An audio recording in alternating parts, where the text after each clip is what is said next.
This is a Main Hustle Media podcast.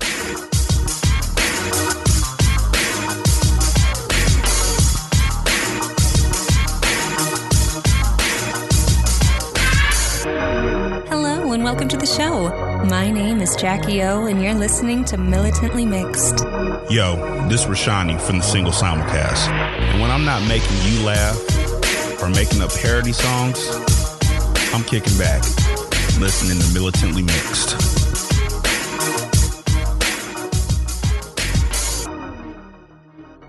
I would like to acknowledge that the Militantly Mixed podcast is recorded on the traditional lands of the Chumash and the Tongva people, and I wish to pay my respects to the people of those nations, both past and present. Hey y'all, welcome to Militantly Mixed, the podcast about race and identity from the mixed race perspective. I am your host, Charmaine, aka MixedGirlMane, the busiest mixed race, bisexual, polyamorous, atheist, comic book nerd, cat mom podcaster in this podcasting game.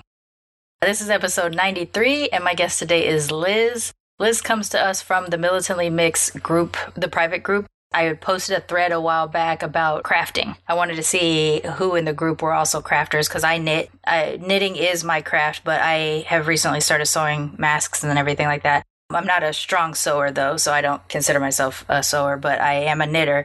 And I wanted to see if other crafters were out there, and if they were crafting, what were they making?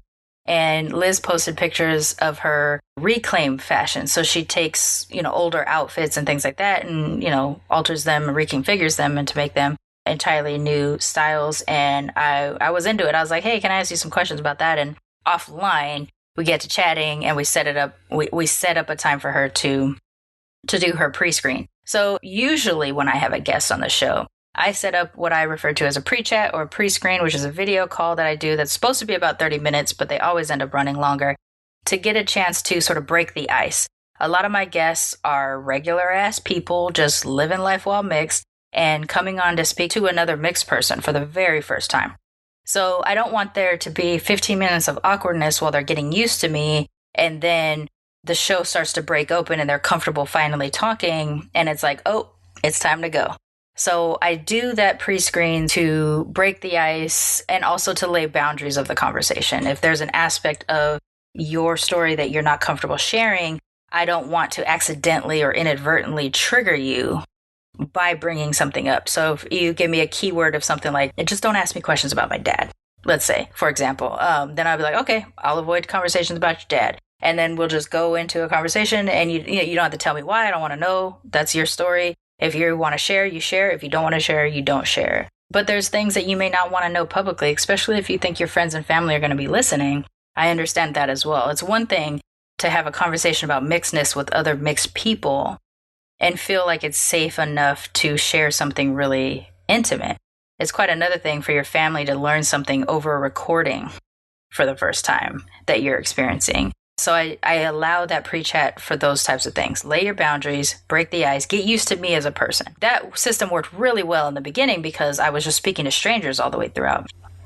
Now what's happening is that because if you listen and you're used to hearing my voice, I'm familiar to you. So the ice breaking is taking a lot less now than it used to be if the person who's coming to my show is now a person who listens to the show. You feel way more familiar with me because you've been hearing me every week. And what you hear is what you get. I am the person that I am on this show. And so the ice-breaking part is like on the flip side, where it's like, I'm getting used to you now. I'm making sure I establish a rapport with you now versus working to make you feel that this is safe to come to me and be on my show because you already know me. The only times I don't really do pre-chats is when I'm talking to people that are sort of professionally mixed, people who go to speaking engagements or they're authors and they're doing press tours, people that are used to answering questions about their mixedness publicly, or they're business owners or something like that. And they may just not need that extra getting to know you stuff because they're coming at it from a different way. This was one of those cases where I thought I was pre-chatting, but really quickly I knew we could just go ahead and lay this down. And we probably have about 3 or 4 conversations before we actually get to recording and doing the intro. We're recording the whole time, but at one point I think I go, all right, let's just go ahead and do a real episode. Let's get into it. You'll do your intro and da-da-da-da-da, boom, boom, boom. Yes, okay.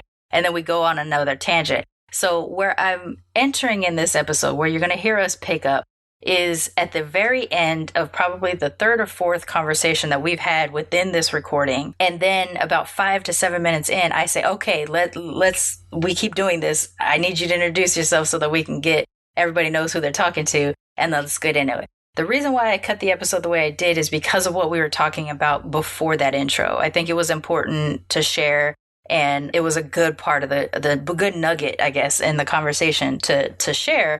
But I didn't want to have to cut it around or anything like that. So we start that. We pick up partway through.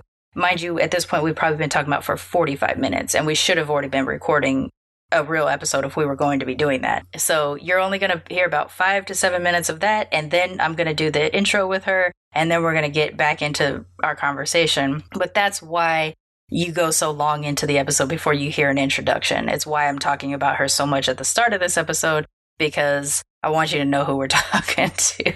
I had a blast on this recording. Liz, it was late at night when we recorded, and she's on the East Coast and I'm on the West Coast, but she brought the energy. It was so fun. We just couldn't stop talking. After we finished recording, we continued talking for another couple hours, as late as it was, and we just got comfortable. I don't know. It felt like instant friendship, and I get those nuggets, every so often throughout the show. And I stay in contact with a lot of people who have been on the show. Not everybody, but most people. I'm in some kind of contact, whether it's through the Facebook group or through Twitter or Instagram or something like that. I regularly have interactions with a number of people who've been on the show before. And it's fun to really be feeling like I am building my tribe, not just, finding y'all and putting you on the show and then never speaking to you again. It's awesome. And there's sometimes when the chemistry is just so hard, so quickly, it's like, boom, we can talk forever. And that's what today's episode was. This is Liz and I, who had never spoken before. We've only exchanged through the Facebook group and I think a couple of emails before.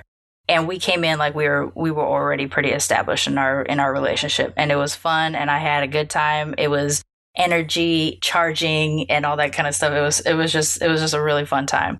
So I really hope that you do enjoy this episode as much as I do, because I had fun re-listening to it too, to cut this episode. All right, before we get into the show, we did get another Patreon sponsor this week. I want to give a shout out to Talia. Thank you for dropping some coins in the Patreon, because it really does help. And just knowing that even in this tough time, you're able to help out supporting the show and the conversation we've had and exchanges we've had about the support that the show has offered. I'm really appreciative of you, and thank you for your support. For everybody else, if you do want to sponsor the show, you can go to patreon.com/militantlymixed. It is a monthly sponsorship where you can sponsor as low as $1 to as high as anything you wish. And there are different reward levels depending on what you choose. And then there's also the PayPal, which is paypal.me/militantlymixed. And that is where you can do one-time only donations if you don't want to do something monthly. Both go into the Main Hustle Media bank account and go back into the show in some form or another. I have various monthly expenses and a few annual expenses that are all coming up. I'm paying those off here and there as I can to keep the show going. I didn't know when I started this out. I thought this was more of a free venture because that's what everybody said back when I started. It does start out free, but as you keep going and as you grow, it gets a little bit more expensive to produce, which is why I have been asking for sponsorship over the last year. But I'll figure out a way to keep it going if we lose more of our sponsorship. I promise. All right. You can follow us on Twitter, Instagram, and Facebook at Militantly Mixed. And we've gotten a lot more people adding the Militantly Mixed private group lately. So hopefully, y'all, if you're listening too, that you go ahead and post an introduction to yourself so we can all get to know you and engage on any of the topics. It's a tough time right now, and I'm having a hard time remembering to go in and post topics just because my life has gone back to basic normal where I'm working both of my jobs. We do have a moderator for the group, but they are taking a hiatus to kind of deal with COVID life right now, quarantine life. And so we'll do our best to keep it up, but feel free to post your own topics if you're on the private group, because that's what it's for. And I do appreciate some of y'all that have been posting articles. Tiffany, Lorelai has posted stuff recently. Mona Lisa has posted stuff before. I'm trying to think of all the names that I've seen that have posted things. But I continue to engage. You don't have to wait for me. If it's something in Mixedness you want to get into, go ahead and post it up because we're here to engage. And then we're also still doing the social distancing virtual hangouts, which are on Zoom. You can get the invite on Facebook, but if you're not on Facebook, you can just send me a message on the Twitter, the Instagram DMs, or email me at charmaine@militantlymixed.com. That's S as in Sam, HAR, M as in Mary, A, N as in Nancy, E, at militantlymixed.com, and I can send you the links that way. Yeah, I mean, we'll keep it going. These have been really helpful to me. It's actually what gave me the energy to keep going when I was not considering quitting, but I was losing energy in March and it was getting hard to emotionally produce a show. But between the social distancing hangouts and the emails that I had been receiving in March, I got kind of re-energized to keep it going. And that's why I chose not to take my break in April like I was scheduled to, because I felt like it was important to keep this going. And I will keep keeping it up for as long as I can. I think that's probably it for all of the things. I feel like there was something I wanted to share, but in regular ass Charmaine fashion, I forgot to take notes and I just ended up freestyling my intro this week like I do all the time. But yeah, I guess without further ado, please help me in welcoming our latest cousin to the Militantly Mixed podcast, Liz.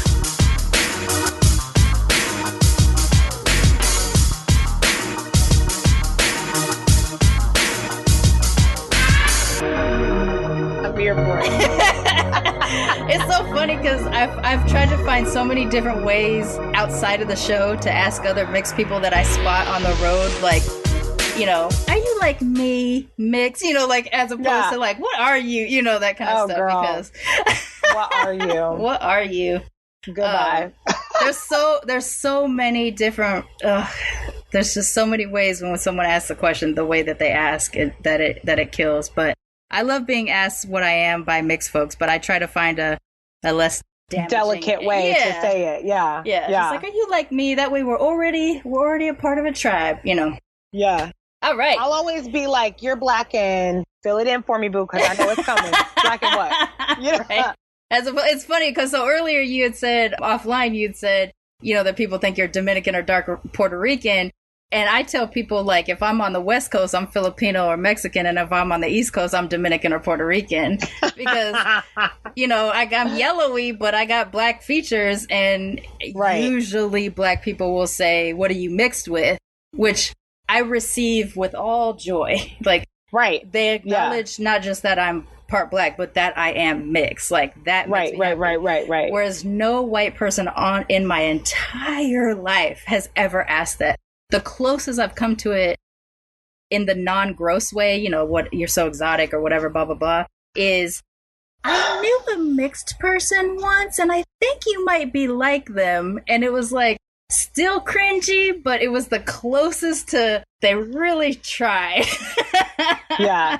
Well, what the weirdest one I ever had was a guy who, thank God I knew him because he honestly was trying to be complimentary. I had gone over and we were talking about like a contract or something, and he had a guy that was working in the yard, and he like looks over at the guy and he's like, let me tell you something, if you ever get you a chance, this one right here, one of them mulatto girls. And I was like, what? And he was like, most beautiful girls you'll ever see in the world, you better get you one. And I was like, anyone? You know, like, like, how does that work? Let me know.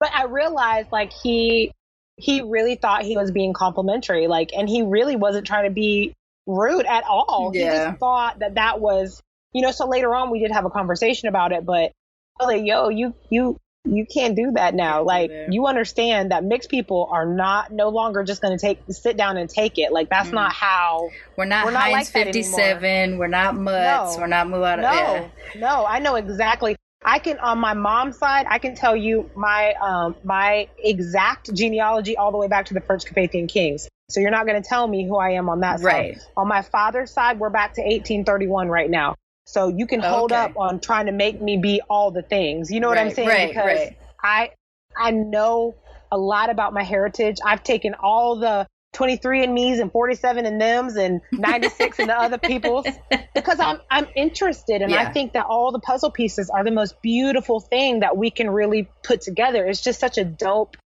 mix. It's great. Yeah, it's an exciting too when we can find ways to access what is missing, I think is the big part. But before we get too far, because we keep doing it, why don't you introduce yourself to everybody and tell them who you are so we can get back into it. Okay. All right. So hello, everyone. My name is Liz. I am a fashion stylist and makeup artist located in Central Florida. And I'm just super mixed. So I'm regular old zebra stripes, as I like to call myself, because people always say, well, what are you? And I'm like, I'm just regular old zebra stripes. Like they try to make all these like really interesting, like, I'm like, no, I'm just regular old like black and white. I love it with the different ways that people are trying to say black and white biracial now versus anything else, because I like for the longest time, mix just meant black and white to everybody, and then I would have to fill in the blank and be like, "Oh, but I'm Japanese too." You know, that way people knew I had other things going on. But on the one of the recent social distancing virtual hangouts we've been doing on Sundays, one of the kids gets on and he's like, "I'm just regular mixed black and white, you know, the normal way, the normal way," and I was just busting up. I was like, "Whatever." Girl. Whatever your thing is. I would always like make the joke of like, because my mom lovingly would always be like, y'all see my little zebra, and she's so beautiful, and she's so, you know. And so I always used to be like, yeah, your favorite animal print is zebra stripes, but I'm the real zebra stripes. Oh, you know funny. What I mean?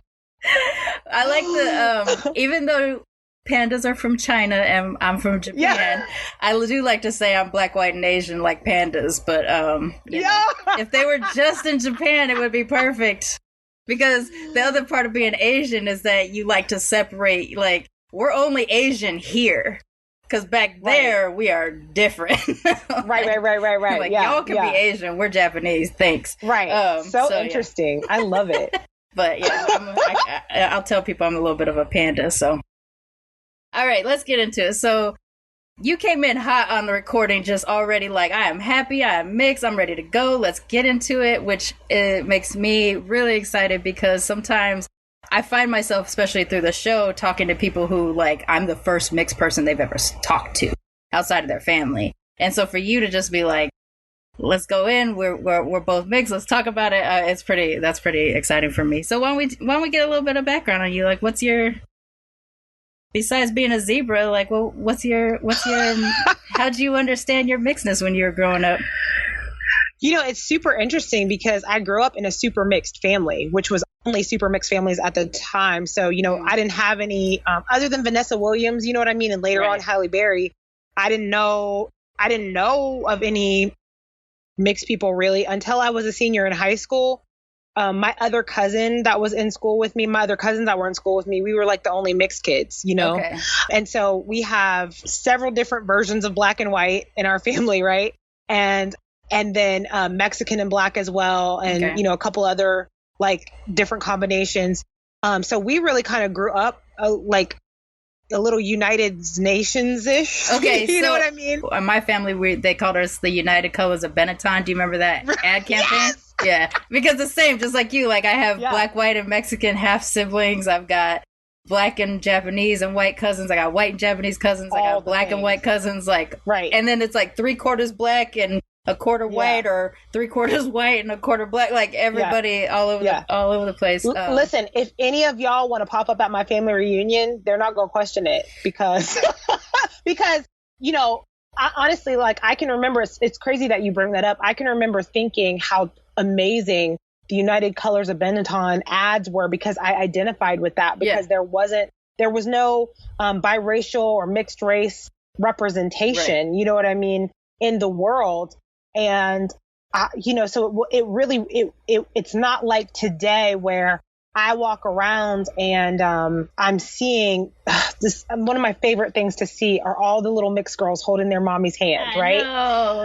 And I still am in Walmart with my arm around my mommy, and I honor everything that her and my dad did to be a strong interracial couple when it wasn't popular. Right. There were no Target ads celebrating it. Right. You know what I mean? The thing that celebrated it was their love for one another. Right. And everybody, and I also am really grateful because, you know, everybody's story is not the same, you know, when it comes to that. And it wasn't actually until recently that I realized, you know, really how crazy my parents' story was, you know what I mean? Of even the way that they got together, because it was such a no-no. You know what I mean? It was so, I guess you could say, disgraceful in the South, you know? Yeah. Especially for I guess it's a double whammy because you're in the South and it's post-Loving versus Virginia. And we're in a really small town, very, very small town. Okay. That my dad's family has been in and since 1870 on the census, right? Wow. So we're an old Southern football family that's in ministry and all, you know what I mean? Those whole things, right? And so it really did super break the norm here. And some of the things that my mom will tell you that people said to her about her marrying a black man was like nuts. Like, it's still gross, the things that people say when they see interracial couples too. Like, it's so weird. Yeah, you're right. You know, there are people that in college I became not friends with because my mom and dad would have just taken them out to eat the night before, right? Mm-hmm. And it was really my first, you know, experience with not just having one or two black friends, but having several black friends, right? And we'd be walking in the mall and they would see a white girl walking with a black dude and be like, "Isn't that disgusting? She's taking one of our men," or, you know, something like that. And I'd be like, "Yo, you literally just let my mom pay for your food last night." Right. And had nothing to say. Oh, we're not talking about your mom. Yeah. Like, what's different then? Yeah. Like, you can't say that. You can't say that. And, you know, we've all, every single person I know, including myself, has had to rethink something that they've said, you know what I mean? Somewhere along the way. But I think in this space of my life, I'm super conscious not to group people together, to really think about individual experience, because we all have an experience in this life that differentiates. And that's really such a beautiful thing, you know, to really just celebrate your life in what it is, as what it is, and to find the hope, but to also see the strength in whatever your story is. Right. You know, because a lot of times as mixed people, anyone who is underrepresented, I will say, anyone who is underrepresented, sometimes we make our address the pain. And you live there and you don't see and celebrate the beautiful features that came out of that. You know what I mean? The beauty of the blend of your family, you know, beauty of the blend of your curls in your hair or your hair is killing me right now. I'm so fucking jealous. I can't tell you. Thank you. You know, but this is the first time in my life, honestly, that I've ever worn my hair out. Okay. Ever. It's so cute though. But I understand the world is trash. And I get it. Well, because, you know, when we were young, when we were kids, I'm 37, around the time I was a child, people would call me names like Cotton Ball and Q-Tip and, you know, say ugly, nasty things about my hair and my looks and my this and my that. You're so pretty, but your hair, you know what I mean? Right. You know, all those kind of things. So I got a relaxer starting in like 2nd or 3rd grade, you know, something like that. And I felt ashamed of my hair. I felt so ashamed. I grew to love being very tall. I'm 5'11", flat-footed, you know, so it's hard for a woman to be tall and love that. I loved that I was an athlete, loved being athletic, loved, you know, all these different facets of myself. But the last thing on the menu seemed to be my hair, you know? And so what had happened was my cousin Jasmine had started talking to me about 2 years ago. She was like, "Cousin, you've got the most beautiful hair." And I was like, "I hear you, but this is also, I have 10 people's hair as well." So add that into like, I don't know what to do with this foolery. Yeah. I got a full lion up in this head. Yeah. Like, what you talking about, Willis, right?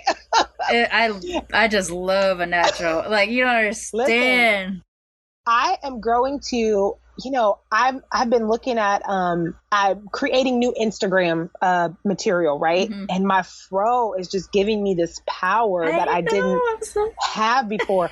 I'm looking at these photos of like Amara La Negra and of Solange and of Diana Ross in the 1960s. And as a fashion stylist, the ability to kind of dive into this Janelle Monáe meets Diana Ross vibe that I want to create. Oh my God. it's giving me such power, not because I didn't have the power, but because I'm embracing everything that people said was wrong with me. Yeah. Everything they said was wrong with me is what makes me marketable. It's what makes me a brand, what makes me different, what makes me dope, what gives me hope, is because I realize that the people who might be listening to this, the people that I'm often on stage talking to, today I had an opportunity to do a fashion styling workshop for an organization in New York City that does, they do a really great work with LGBTQ, LIA, all the things, youth, right? Yeah. And so a friend of mine brought me in to speak, and, the ability to say to you, from my place where I thought that everything was wrong with me, right? Mm-hmm. Although I'm not experiencing what they're experiencing, but the opportunity to say to them, as young creatives, I want you to understand one thing. Everything they say is wrong with you is everything that is right with you. Right. Yeah. You are the bomb, dude. Don't you let them tell you nothing else. Because I want you to, do you want to be just like them? Like, just like we've got something going that a lot of people don't have, and we, even from each other, we're unique too, but we get it. We have crossover, and we can to be an intersectional person ethnically, and then an intersectional person. So I'm also on the queer spectrum. To have all those things, like the same issues I deal with racially, there's a version of it that I deal with it queer wise and gender wise. So absolutely. I can't even imagine, because, my older brother is gay, and I have the way I learned makeup back when I did pageants was a drag queen taught me how to do my makeup. And he said to me, I'll never forget this. He said to me, darling, you are beautiful, but I need you to step that beauty game up, honey. You're going to have to be the hottest thing on that stage if you want to win, And I'm in the South. So I was like, yes, sir, I'll do whatever you say. You know what I mean? And so the beauty of, I think, my biracial experience is, although I don't know the hurt I feel that goes along with your sexual experience or your other pieces of your experience not being, quote unquote, the norm. Mm-hmm. The pain of not being just like everybody else. Yeah. The pain of wondering if you should fit in, if you should I not say this? Yeah. Should I let them think I'm X over here or Y over there? Mm-hmm. Maybe they won't like me if they know the truth about me. Right. Yeah. And so I believe that for me, I have taken everything about my interracial, biracial, all the racial experiences, right, to teach me how to love and respect others and find empathy and find confidence and an ability to help them see the beauty in themselves. Yeah. Because that's what I was struggling with for all of those years. I was struggling with, am I? Yeah. Oh, I don't know, And so to now, on the other side of that, just have a platform where I can say to all people who are going through all things, everything they say is wrong with you, baby. That's exactly what's right. I love it. I love that. So you're right. Like, sometimes we deal with a lot of trauma growing up, and of course we're dealing with identity stuff. Like, we would have been dealing with identity stuff anyway, just being a monoracial whatever. But as interracial people, as biracial people, as triracial people, we just like, what the hell? Like, by the time I was 13, like, what the hell am I? Because I'm Japanese if I go to my mom's my mom's house, and I'm Black if I'm everywhere else. And I got this white British lady that lived in my house that was my other grandmother, but I didn't know like white people, American white people. So every now and then I'd see them and I'd be like, oh, you guys are weird, but those are the white people that technically I'm surrounded by, but I had so little interaction with them. Like, to this day, even though I have more interaction with white people that are Americans, I still look at them like, you're just not like the white people. Like, you're not, for me, regular white is a British lady that's angry in my house. I don't understand American white very often. And when I see it, it's just like a National Geographic program for me. Because like my husband's family is, my husband's mixed too, but he grew up white. And so like he's got these white Southern family members and stuff. And I just look around and I'm like, you guys are interesting, just like sit back and watch, because it's just something I didn't grow up around. And then even though I'm technically half white percentage wise, I had so little white interaction that it's really hard for me to claim. Like, I can claim it ethnically, but I have a real struggle claiming it culturally because I don't get it. Yeah. Like, I just don't get white people. Well, I can say that I've been equally around both sides of my family, but I can say that I would often say that I'm probably I lean a little bit more Black in certain areas, like food, right? Like if that is not good, we ain't doing it. How about that? So don't serve me no craziness, right? But what's super interesting is one of my best friends, Aisha is Black and white as well. Same mix. Dad's Black, mom's white, right? But Aisha presents in more Caucasian, but also personality wise presents more on the white folks side, right? And so our conversations are always super interesting because she also grew up Muslim, right? A white presenting Muslim. Come on now, girl. I'm telling you, dude, you got to talk to her. It's so crazy because we'll talk about like, okay, when you were 5, you did this, I did that. You know what I mean? We just have a lot of comparison conversations, but it's hilarious to me because like, it's so funny because we always say, you know, together we make one whole white person and one whole Black person. I used to do that with my friends too. Every now and then still, I'll be like, there are 3.5 Black people here. So let's talk about, you know, like. Yeah. That's so us. Or we'll say, it'll be like, we're going to do something. And she's like, you know, you're a little more Black in that area than I am. You know what I mean? I'm like, oh yeah, I am, girl. Because, you know, we're not going to do that. You know, or, you know, you got a little more grace in that area than me. Yeah. But we have learned to really just have fun with it. But she has a very interesting, you know, backstory as well.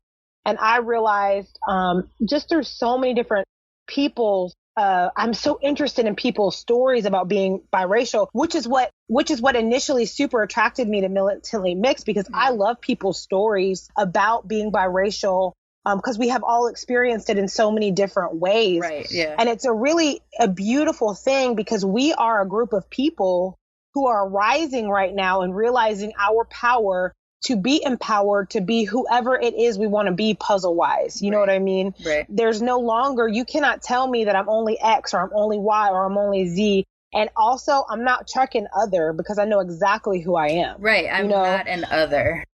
Right. I'm not. Although, you know what? I embrace the other as well, but I know who I am. I think there's spaces where like otherness, I can handle otherness if it's like I'm in a space that is predominantly fill in the blank and I am not that thing. So I am an other in this case. But if you're going to turn that otherness into because you're mixed or because you're a different shade of brown or whatever the thing is, that's when I'm just like, no, I'm not another. You're not going to do that to me. And here's where I'm, you know, just who I am, free and biracialness, right? When they say check one, I check Black, white, I check other, and then I put biracial in the box, right? Right. Because I want you to understand, I know I'm zebra stripes. Right. I'm here for it. Yeah. I need you to get into it. You know what I mean? Like, and the pick one idea, like you and I were talking about it offline. How am I supposed to do that? I am technically, percentage-wise, I'm half white. I'm a quarter Black and a quarter Japanese. I grew up around Black people in my predominantly Black family with a couple of other people around, like a white person, a Japanese person, you know, some mixed folks and stuff like that. Like, you can't tell me I have to claim white because percentage-wise, I'm more white. If we're going to go to the older model, depending on what time in my life it was, either you checked based off of your dad or you checked based off your mom. Right. If I check based off of my dad, I'm Black, and then someone's going to look at me and go, "What are you?" And if I check what my mom is, someone's going to look at me and go, "What are you?" So no one is going to tell me that I'm going to be able to pick one comfortably because I cannot pick one comfortably without feeling like I'm disrespecting the whole. Right. And you know, I think that you and I had a really good conversation on that, as far as, you know, for you to tell me that I'm not my mother's child, or to ask me to say that I'm not her child, for you to, my mom, you know, as I told you when we were offline, my dad had a severe stroke when I was about 4 years old. He wound up having about 14 strokes before the end of his life. Oh my goodness. And, my mom was there every minute, every hour of every day. My dad would scream her name until she came every day. Scream her name Molly. You could hear him screaming her name from the front of the nursing home because that was his person. Mm-hmm. So I feel the same way about her. I mean, her heart, her tenacity, her love for her family. How can you tell me that I'm not my mom's child? Right. Like, and I value the beauty and the softness and the tenacity that I got from her side of the family, the brilliance that they have. My grandmother was the head of the geography department at VCU, and wrote for National Geographic and traveled all over the world to write for them. Awesome. So I get my wandering Mae West spirit from her. Mm-hmm. You know what I mean? Mm-hmm. On my dad's side, my grandfather was a sharecropper, so I get a straight backbone with a passion for what I'm doing, right? Mm-hmm. And I'm gonna do it if I have to work day and night. I get that from that side. Mm-hmm. And I love my black side. I love my white side. I love a crab boil. I love a pound cake, right? I love all the foods that go along with being black and all the foods that go along with being white. I love all of the pieces of who I am. Mm-hmm. And so if it offends someone that I embrace all of the pieces of who I am, that's going to have to be their problem, right? Because I'll never ever disrespect everything that my mom put into my life and everything that my dad put into my life. Mm-hmm. I can't fathom that. Right. And I'm not going to do that. And also, how fucking dare you when anybody does feel like they get to decide based off of anything? Because honestly, like, if we're going off a presentation, it doesn't work for me because I do identify more closer with my black side. And if you can't see it, what black people can, but if you're not black and you can't see it, then you're going to think I'm some kind of poser. I'm some kind of wannabe. It's like, why is she a sneakerhead? Why is she listening to hip hop? Look at her acting, look at her dancing, who she thinks she is, all that kind of stuff. I've had to go through that kind of stuff growing up, and I don't want to have to hit the pause button every time someone decides for me that based off presentation, I'm not matching up with their idea of me. Right. And so now I have to explain, well, I'm a sneakerhead because I grew up in the 80s and, I'm not going to do that shit, like I'm not going to do that to make somebody accept me for what I am. You take me for what I am, and that's it, because I put it out on Front Street. I don't hide from who I am. And yeah, sometimes I really struggle with the whiteness. I 100% do. I also talk about it, though. At the same time, I will cuss a person out for feeding me a tea bag instead of loose leaf tea. So the white side comes out. The British stuff comes out. Same. I in the white side area, I struggle with small talk because I'm like, this is not solving anything. So I'm actually actively reading articles on small talk, because what I realized is, so here's another place where I'm always trying to educate myself, right? Because I'm like, Elizabeth, you have to be, no, you're going to present grace, girl.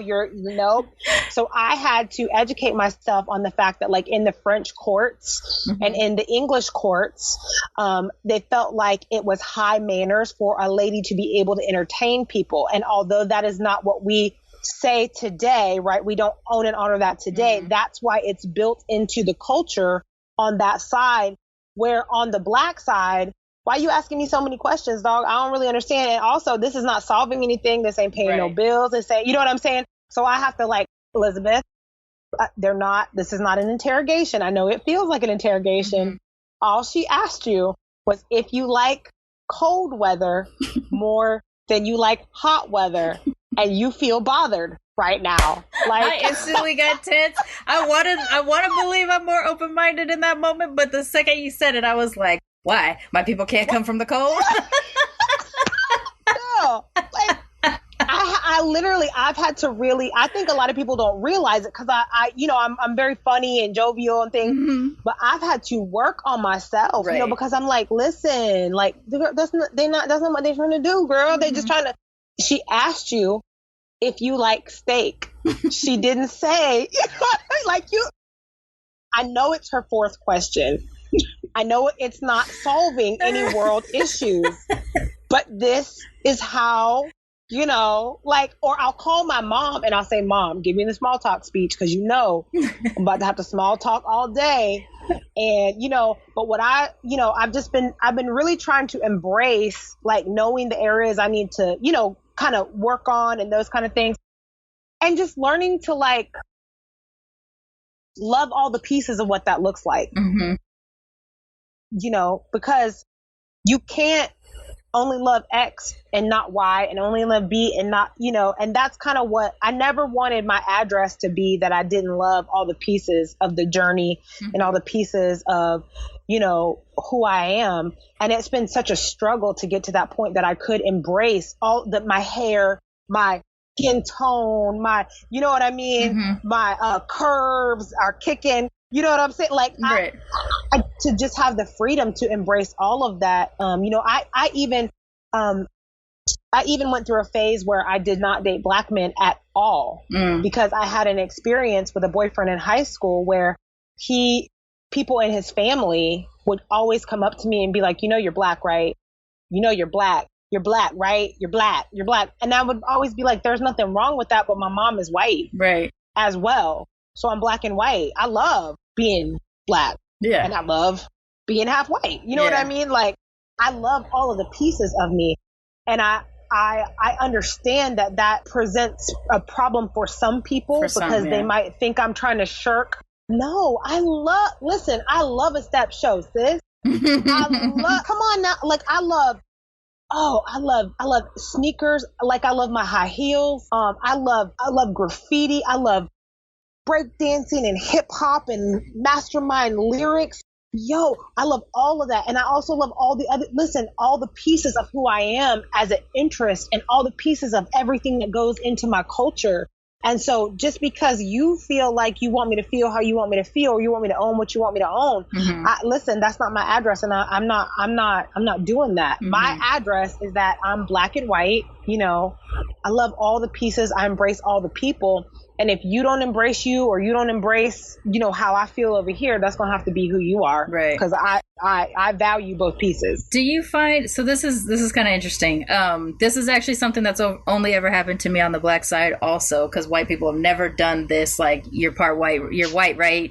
Why aren't you proud to be white, right? Like, white people have never in the history of anything ever did that. But especially because the one drop rule, they're like, you're Black, right? Like, it's white people like, you're Black, right? But there are some Black folks that have done that throughout my life. Not all the time. There's some people who are you're Black, right, in that very loving way of like, come on, sis, you know, just because you pale don't make you Black. You know, there's that version of it. And there's the, I'm mad at you because I have put onto you some ideas and beliefs that I've decided you have based off of your Blackness. And if I'm not screaming out here, yeah, I'm Black over everything, then somehow I'm turning my back against my people. And the thing is, you know, predominantly I am going to side with Blackness over other things, because that is where I'm from. That's where I'm at. And that's where I think the most positive exists. There's more struggle, but because I'm putting my efforts there, the more positive I can insert, I guess. Right. I get it. But at the same time, I get defensive or angry when my Blackness is being called into question, as if I'm not going to be, because I'm not enough of, I'm not going to understand enough. And it's like, listen, I grew up on the border of Compton and Long Beach. You are not telling me I don't understand what it's like to be. Right. You know, you're just not going to tell me that. Right. And I get stressed out about this, but I've never seen it ever happen on the other side. And I'm for damn sure no Japanese have ever tried to claim me over anything else too. Japanese are just like, you know, like they drop me over somewhere else. So, but it only happens on the Black side. And I'm curious about like the way those moments are received. Like, and can you tell usually you can tell the difference when it's like embracing versus I'm putting I used to be, you know, as I was talking about my high school experience, you know what I mean? It totally turned me off too for the longest time. You know what I mean? Because I thought, well, I don't want to have to deal. My thought process was, well, is every family going to be like that toward me? Because I don't want to have to defend my family every single time because I like you. You know what I'm saying? Like, because we go on some dates. You want me to defend my whole family? Girl, bye. Get out of here. I'm not put that labor in. Yeah. Which was, it was crazy because, you know, in that space, the white guys that I dated, their families were just happy I was a nice person, and you know, happy that he was, and it was never like oh, she's this, she's that, you know what I'm saying? Really? Now, I did experience some of that in high school and didn't know it, as far as there was a white guy that I liked in high school. He liked me. He had gone to, my family's very protective, right? So you had to go to the boys, you had to go to the cousins or my brother or my dad. And I see. That must be a Southern thing, because that would not happen in Long Beach. Oh, yes. Oh, yes. You were not going to talk to me or any of my cousins if you had not. Also, because you're in a family that, like, that's just how it is. You know, younger, you're going to talk to the boys before you talk to us. You're probably going to be like, hey, do the wink and the two fingers, like, hey, how are ya, right? And then you're like, you see a smile, you're like, okay, I got a chance. You know? But, you know, in that space, my cousin told me years later, he was like, you know, so-and-so really, you know, was into you. And I said, I know, you know, we dated for a little bit in high school, but then something happened. And he goes, what happened was he came to me and told me that he really liked you and he wanted to get, you know, our family's approval or whatever. And I asked him, because I know how his family is, would you be welcome into his home? And he said no. And I said, you're not going to put her through that.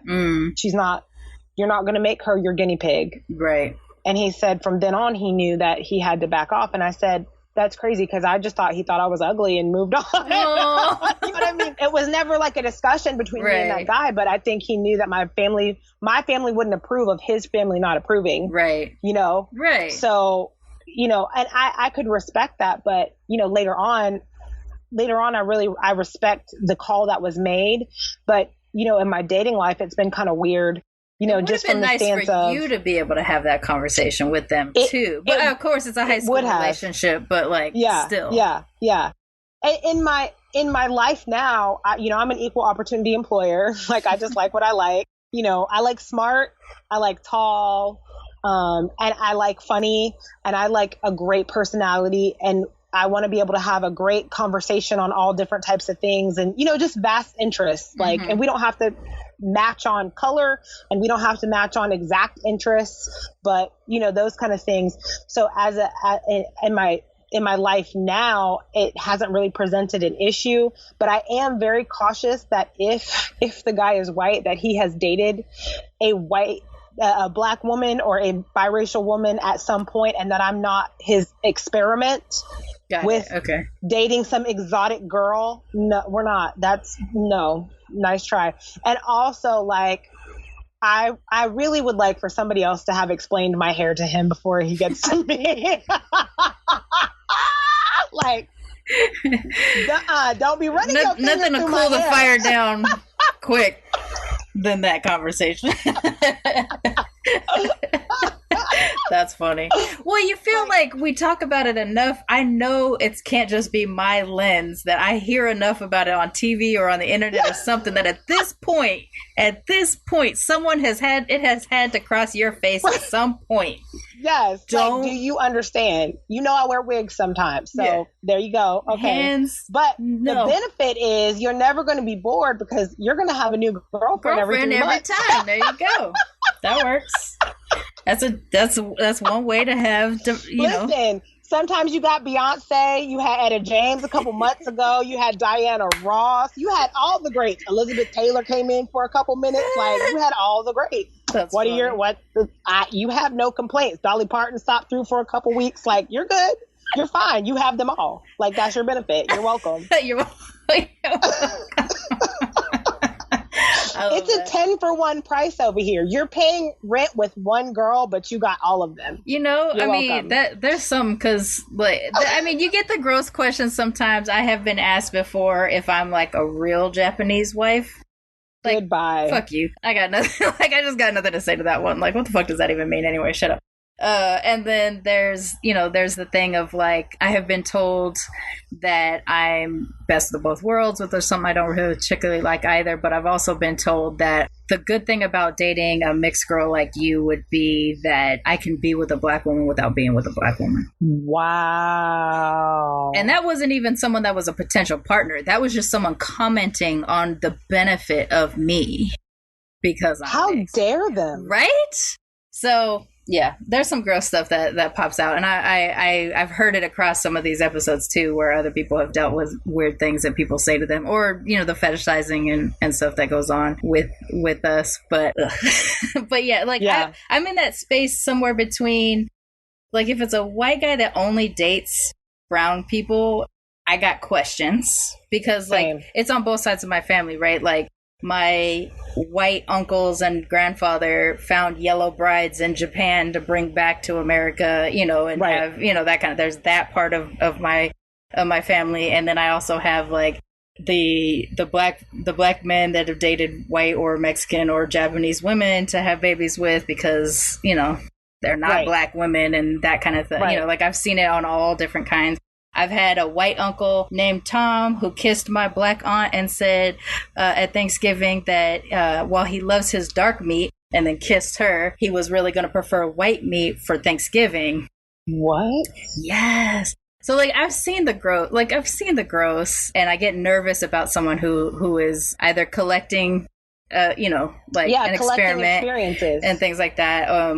I mean, when you think about someone who literally just thinks of people as collecting experiences like that, it's the person may not realize how disrespectful, how grossly disrespectful, and how grossly insulting it is. But it really is so grossly disrespectful, because like, no one deserves to be categorized and stigmatized, you know what I mean? And basically just classified because they're a toy, like, I'm a real person. I have real problems, real emotions, real all the things. Yeah. And I just think it's so important for us to, humanize the journey as well. And that's why I love your podcast, because I think you humanize the journey and allow people to hear so many different voices and so many different versions, because the truth is, the biracialness of it all, no matter what the cultural makeup, backup, whatever it is, we're learning that such beautiful tapestry, where we once were being kind of taught that it was just so outlandish and you're just so exotic and you're so, blah, blah, blah. Or that it's our job to like help people, help racism and things like that. There's a heavy weight, I think, to mixedness. I had to learn through the show, and this is something like, and if you listen chronologically, I think you can pick up where I had my preconceived notions, and then as I'm hearing more stories, I'm like, oh fuck, I'm doing it too, but I didn't even know I was doing it. And I'm a mixed person trying to help people who have had those experiences, and no, I've had them as well. And like I told you, like with my best friend, I think hearing her story, I was like, what? I think that's neat that you have a mixed friend, mix the same presentation, different experience. Like, when I tell you that the stories are day and night, it's insane. That's awesome. But it's so beautiful, because I think that both of us have helped the other person in some way see how much more beautiful our stories is. And like, she won't mind me saying, because we're very open, we talk a lot on social media and that kind of stuff, but we both have been exploring the idea of proof, right? That we've lived our lives to be proof that our parents made good decisions. Oh, I see. Okay. So we've really been exploring that. We always wanted to be the most pleasing. We always wanted to be the kindest, the best, the this, the that, the whatever. Now, we already are both very tenacious people, very goal oriented, very driven.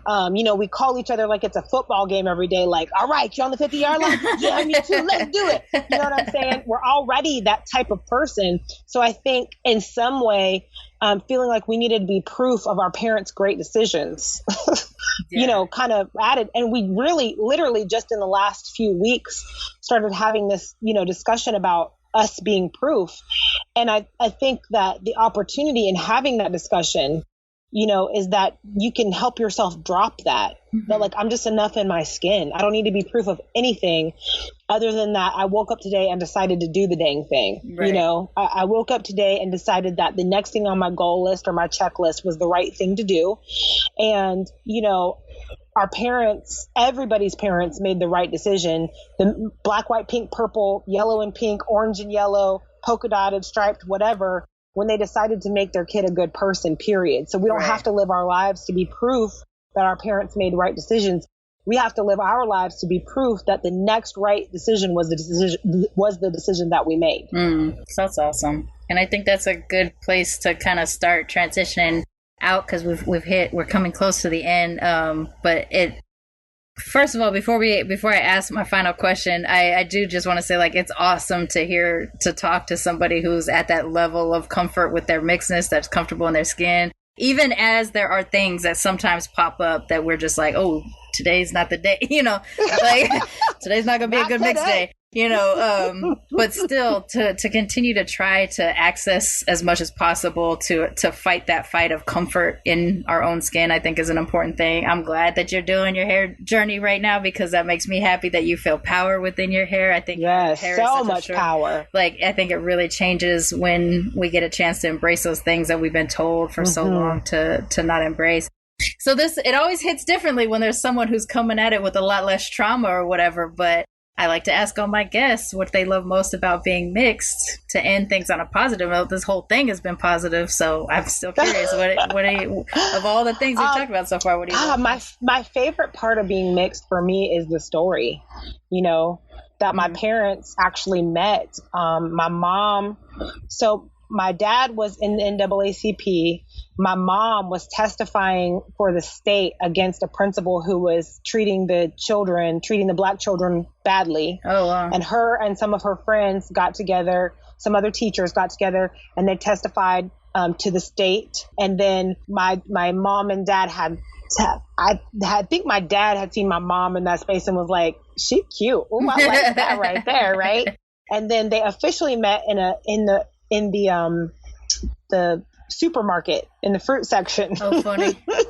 So he already had scoped, but he had scoped it out, and he had to work. Your boy had to wait about a month or so before he got those digits, because she was like, "You cute, but I think you think you're real cute, and while you are real cute, don't get me wrong, you a 6'4" black cowboy with a big hat. You know what I'm saying? Riding a horse. Oh, I see it all. Thank you. Goodbye, right? I know all the girls think you are gorgeous. Thanks. Bye-bye now.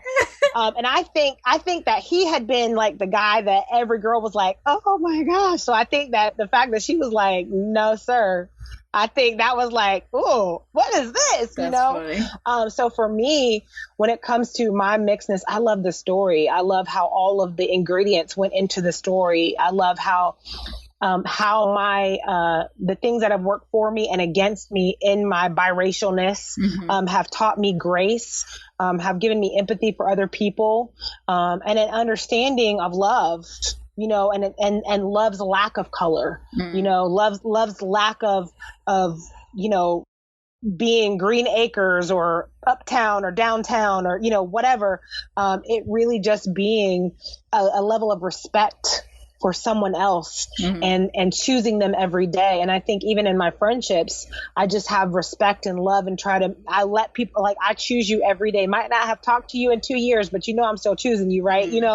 And that story has taught me so much. And so I embrace that. And I just say to all of the listeners, no matter what you're struggling with, embrace, the story, the good and the bad, and look at the ingredients that it's given you in your life. Has it given you tenacity? Did it give you heart? Did it give you, a sense of beauty in your life? Or can you look at it and make it a sense of beauty? Because we don't want our address to be the pain that we felt. We want our address to be the beauty that we've made out of the story that we have. Well, thank you so much for coming on the show and sharing your story. Why don't you tell everybody how they can find your Instagram, everywhere on the social medias and stuff? Yes, absolutely. You can go to @Liz Everett Style. And that's where you can find the bulk of my content. And I'm just so excited to connect with you guys. You guys are free to DM me or ask me questions or, whatever. I'm always open because I love the journey of it. I just think life is just a really interesting box of chocolates and white chocolates and some zebra chocolates in my case. But I want to thank you and honor you. I honor you for being in the space, of being the influencer that you are, but also having the conversations, because you're having the conversations that a lot of people are not willing to have. And so I honor your tenacity. I honor the opportunity that you're creating for others. I thank you for the community. It's so interesting to read, in the Facebook group, people's different stories, to connect with people's different stories. And it just confirms so much within each of us who we are and the chance that we have to share our story and our light with other people.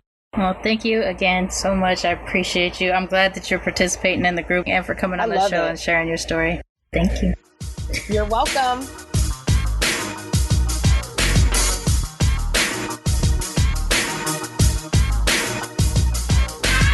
Militantly Mixed is a Main Hustle Media podcast, produced and hosted by me, Charmaine Fury.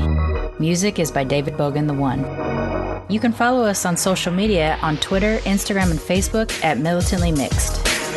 If you'd like to become a sponsor of Militantly Mixed, please go to patreon.com/militantlymixed for monthly sponsorship or paypal.me/militantlymixed for a one-time only donation. And if you like what you hear on Militantly Mixed, please subscribe, rate, and review on iTunes or wherever you listen to podcasts. And don't forget to be your mixed-ass self. Main Hustle Media. Turn your side hustle into your main hustle.